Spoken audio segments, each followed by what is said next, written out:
If you like the video, subscribe our channel and press bell icon to get the notification of new videos. Thank you. Hello everyone, welcome on my YouTube channel apex tutorials. और आज हम लोग करने वाले हैं class 9 book Beehive से a truly beautiful mind. Great man are not born with special science. महान व्यक्ति कोई अलग से पहचान का चिन्ह लेकर पैदा नहीं होते। अपने बचपन में वे भी आम बच्चों की तरह दिखते हैं। उनके पेरेंट्स भी जनरल पेरेंट्स की तरह होते हैं। उन बच्चों की पसंद नापसंद भी आम बच्चों की तरह होती है। Gradually these children develop some specific virtues and become great when they grow up। धीरे धीरे ये बच्चे अपनी क्वालिटीज को डेवलप कर महान बनते हैं। ऐसे ही एक महान वैज्ञानिक एल्बर्ट आइंस्टाइन के बारे में आज हम पढ़ने वाले हैं। अ ट्रूली ब्यूटीफुल माइंड किसका? एल्बर्ट आइंस्टाइन का। एल्बर्ट आइंस्टाइन जर्मनी के उल्म शहर में 14 मार्च 1879 को पैदा हुए थे। इस समय कौन जानता था कि फ्यूचर में यही बच्चा बड़ा होकर नोबेल प्राइज विनर बनेगा और ग्रेट स्कॉलर्स में शामिल होगा। बचपन में इनकी मदर इनको सनकी समझती थी। इनका सिर नॉर्मल बच्चों के कंपैरिजन में बड़ा दिखाई देता था। 2.5 साल की उम्र में भी आइंस्टाइन बोल नहीं पाते थे। जब उन्होंने बोलना सीखा तो एक बात को 2-2 बार बोलते थे। वे ये नहीं जानते थे कि दूसरे बच्चों के साथ कैसे घुल मिलकर खेला जाता है। His friends called him rather boring। इसीलिए चाइल्ड आइंस्टाइन ज्यादातर वक्त अकेले खेलते रहते थे। उन्हें खास तौर से मैकेनिकल टॉयज पसंद थे। जब उनकी छोटी सिस्टर माजा पैदा हुई तो बोले fine but where are her wheels. Fine but where are her wheels, इसके पहिए कहाँ हैं? आगे बढ़ने से पहले एक छोटी सी स्टोरी शेयर करते हैं। Otto Neugebauer the historian of ancient maths एक स्टोरी लिखते हैं। क्योंकि आइंस्टाइन ने देर से बोलना शुरू किया था तो एक दिन वो रात के खाने की टेबल पर थे। तभी आइंस्टाइन बोले the soup is too hot. Parents को बड़ी खुशी हुई। पेरेंट्स ने पूछा इससे पहले तक आप कुछ भी क्यों नहीं बोले? तो जानते हैं इस लेजेंड का जवाब क्या था? Because up to now everything was in order. क्योंकि अभी तक सब कुछ दुरुस्त था।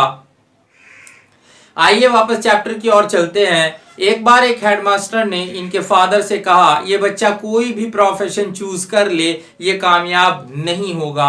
मतलब हेडमास्टर ने फादर को मायूस कर दिया, जो कि सरासर गलत है। आइंस्टाइन ने 6 साल की उम्र में वायलिन बजाना सीखना शुरू किया क्योंकि उनकी मदर ऐसा चाहती थी। वे बाद में एक टैलेंटेड वायलिनिस्ट बने and he maintain this skill through out his life. Albert was not a bad student. उनकी पूरी फैमिली म्यूनिख रहने के लिए चली गई थी जब उनकी एज 15 इयर्स थी। तो म्यूनिख के हाई स्कूल में उन्होंने लगभग सभी सब्जेक्ट्स में अच्छे मार्क्स हासिल किए। स्कूल में आर्मी वाला डिसिप्लिन था जिससे उन्हें सख्त नफरत थी। अक्सर उनका टकराव उनके टीचर्स के साथ होता रहता था। 15 साल की उम्र में आइंस्टाइन का दम वहां इतना घुटने लगा कि इन्होंने हमेशा के लिए स्कूल छोड़ दिया। इससे पिछले साल ही एल्बर्ट आइंस्टाइन की फैमिली मिलान चली गई थी और एल्बर्ट को रिश्तेदारों के यहाँ छोड़ दिया था। आखिरकार एक लंबे चौड़े वाद विवाद के बाद उन्हें जर्मन लैंग्वेज वाले स्विट्जरलैंड में एजुकेशन कंटिन्यू रखने की परमिशन मिल गई। This city was more liberal than Munich. Einstein maths में बहुत ही टैलेंटेड थे और फिजिक्स में डीप इंटरेस्ट था। स्कूल एजुकेशन कंप्लीट करने के बाद उन्होंने ज्यूरिख यूनिवर्सिटी में स्टडी करने का फैसला किया। उन्हें एक फेलो गर्ल मिलेवा मारिक में इंटरेस्ट हो गया। वो बहुत ही वाइज और क्लेवर थी। वो सर्बिया से आई थी क्योंकि ज्यूरिख यूनिवर्सिटी उन चुनिंदा यूनिवर्सिटीज में से एक थी जहां विमेन डिग्री की पढ़ाई कर सकती थी। मिलेवा कला, साहित्य, संगीत से प्रेम करती थी। आइंस्टाइन को उसमें एक साथी दिखाई दिया। दोनों को एक दूसरे से प्यार हो गया। 1900 में 21 साल की उम्र में एल्बर्ट एक यूनिवर्सिटी के ग्रेजुएट थे और बेरोजगार थे। उन्होंने एक टीचिंग असिस्टेंट के रूप में काम किया। प्राइवेट ट्यूशन्स की और आखिर में 1902 में एक टेक्निकल एक्सपर्ट के रूप में बर्न में एक नौकरी हासिल की, जबकि वे दूसरे लोगों की इन्वेंशंस को एसेस किया करते थे। एक्चुअली आइंस्टाइन सीक्रेटली अपने खुद के विचारों को डेवलप कर रहे थे।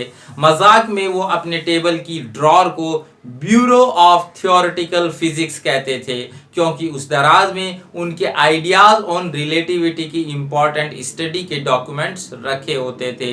1905 के फेमस पेपर में से एक आइंस्टाइन का स्पेशल थ्योरी ऑफ रिलेटिविटी था, according to which time and distance are not absolute. वास्तव में दो पूर्ण रूप से ठीक समय वाली घड़ियां एक ही समय दर्शाना जारी नहीं रखेंगी। यदि एक यात्रा के बाद वे फिर से एक समय पर आ जाएं, यदि उनमें से एक दूसरी की तुलना में ज्यादा तेज चले, इससे दुनिया का सबसे इंपॉर्टेंट फॉर्मूला बना which describes the relationship between mass and energy, that is E is equal to mc²।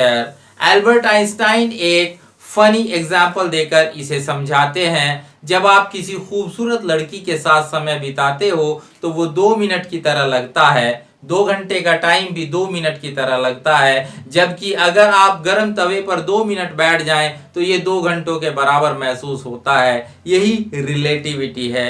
जब आइंस्टाइन फिजिक्स की सबसे डिफिकल्ट प्रॉब्लम सॉल्व कर रहे थे, उनकी पर्सनल लाइफ डिस्टर्ब होनी शुरू हो गई। एल्बर्ट मिलेवा से पढ़ाई खत्म करते ही शादी कर लेना चाहते थे, लेकिन उनकी मदर इस शादी के अगेंस्ट थी, क्योंकि एक तो मिलेवा उनसे 3 साल बड़ी थी और दूसरे वो बहुत ज्यादा बुद्धिमान थी। आइंस्टाइन ने उस समय शादी को टाल दिया, लेकिन जनवरी 1903 में दोनों ने शादी कर ली और उनके 2 बेटे हुए। लेकिन कुछ वर्षों के बाद शादी कमजोर पड़ने लगी। मिलेवा को लगता था कि वो अपने इंटेलेक्ट को खो रही है और बस एक अनहैप्पी हाउसवाइफ बनकर रह गई है। वर्षों के लगातार झगड़ों के बाद दोनों का 1919 में डाइवोर्स हो गया। आइंस्टाइन ने उसी साल अपनी कजन एल्जा से शादी कर ली। 1915 में आइंस्टाइन ने अपनी जनरल थ्योरी ऑफ रिलेटिविटी को पब्लिश किया। 1919 में होने वाले एक सोलर एक्लिप्स यानी सूर्य ग्रहण ने यह साबित कर दिया कि उनका सिद्धांत बिल्कुल सही था। Newspaper called it a scientific revolution. Einstein को 1921 में फिजिक्स के लिए नोबेल प्राइज दिया गया। पूरी दुनिया में आइंस्टाइन मशहूर हो गए। प्रिंटिंग प्रेस ने भी जमकर तारीफ की। जब 1933 में जर्मनी में नाजी आर्मी ने कब्जा कर लिया, तब आइंस्टाइन यूएस माइग्रेट कर गए। 5 सालों बाद जब बर्लिन में न्यूक्लियर फिशन की खोज हुई तो अमेरिकन फिजिसिस्ट ने खूब शोर शराबा किया। एक साथी की सलाह पर आइंस्टाइन ने American president Franklin D Roosevelt को 2 अगस्त 1939 में एक लेटर लिखा, जिसमें वार्न किया गया कि इस तरह का बॉम्ब अगर किसी पोर्ट पर फोड़ा जाए, किसी बंदरगाह पर फोड़ा जाए, तो न सिर्फ पोर्ट बंदरगाह को बल्कि आसपास के बड़े इलाके को तबाह कर सकता है। लेटर ने असर तो दिखाया, लेकिन दूसरी तरह से, क्योंकि अमेरिका ने खुफिया तरीके से इस तरह का बॉम्ब डेवलप कर लिया था और 1945 में इसको जापान के शहरों हिरोशिमा एंड नागासाकी पर गिराया। आइंस्टाइन वाज डीपली शेकन, बहुत विचलित हुए। इस बार उन्होंने एक पब्लिक लेटर यूनाइटेड नेशंस को लिखा, जिसमें उन्होंने वर्ल्ड गवर्नमेंट बनाने का प्रस्ताव रखा, जिसका कोई इफेक्ट नहीं पड़ा। जिसके बाद आइंस्टाइन हथियारों के निर्माण के विरुद्ध पॉलिटिक्स में शामिल हो गए। 1955 में 76 इयर्स की एज में जब इनकी डेथ हुई तो इन्हें एक विजनरी, एक वर्ल्ड सिटीजन और साइंटिफिक जीनियस कहा गया। This was all from this story. For more videos keep watching Apache Tutorials. Thank you.